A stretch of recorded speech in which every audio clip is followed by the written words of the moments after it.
અંકલેશ્વર પાલિકાની નબળી નેતાગીરીને લઈ પુનઃ શહેરના રાજમાર્ગ પરથી WDના ઠીગડા જોવા મળી રહ્યા છે। છેલ્લા 4 વર્ષથી શહેરના રાજમાર્ગના ઠીગડાના ભરોસે ચાલી રહ્યો છે। અંકલેશ્વર શહેરમાં પાલિકાના એક પદાધિકારીના ટકાવારીની માંગ ટોપ ઓફ ધી ટાઉન બની છે।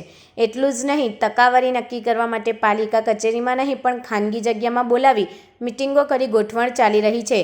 ત્યારે માત્ર ટકાવારી પાછળ દોડતી પાલિકાની નેતાગીરી શહેરના વિકાસમાં ઠીગડા લગાવી રહી છે। શહેરના સર્કલો કદરૂપા બન્યા છે તો CSR ફંડનો પણ વેડફાટ જોવા મળી રહ્યો છે। આ વચ્ચે હવે શહેરના મુખ્ય રાજમાર્ગ એવા સ્ટેટ હાઈવે પર ચોમાસા પૂર્વે પુનઃ ઠીગડા મારવાની કામગીરી PWD દ્વારા શરૂ કરી છે, જે થોડા અંતરે એટલું જ નહીં, ઠીગડા પર ઠીગડું લગાવી રહ્યા છે।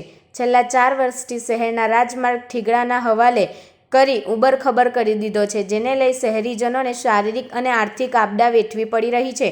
આ રોડ પર પાલિકાના નેતાજીઓ છાસવારે ટકાવારી નક્કી કરવા દોડી રહ્યા છે। એટલું જ નહીં, AC ગાડીમાં રોડ પૂરપાટ ઉછળકૂદ કરતા પસાર થતા હોવા છતાં રોડ પ્રત્યે બેધ્યાન જોવા મળી રહ્યા છે। એક નેતાજી તો રોડ પાલિકા હસ્તગત થાય તે માટે ગાંધીનગર સુધી આંટાફેરા મારી ચૂક્યા છે, જોકે હજુ સુધી તેમાં સફળ થયા નથી।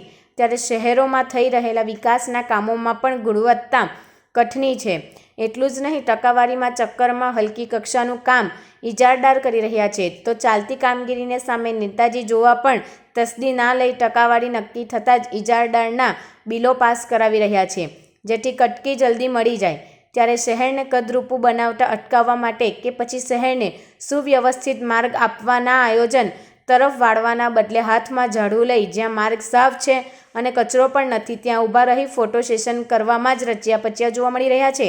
આ વચ્ચે શહેર કઠરતા જતા વહીવટી વચ્ચે હવે તો નેતાજીને જીતનો ફાંકો જોવા મળી રહ્યો છે એ વાત ચોક્કસ છે। ત્યારે નબળી વિપક્ષ લઈ સત્તાપક્ષને ખુલ્લું મેદાન મળી રહ્યું હોવાનું સામે આવી રહ્યું છે।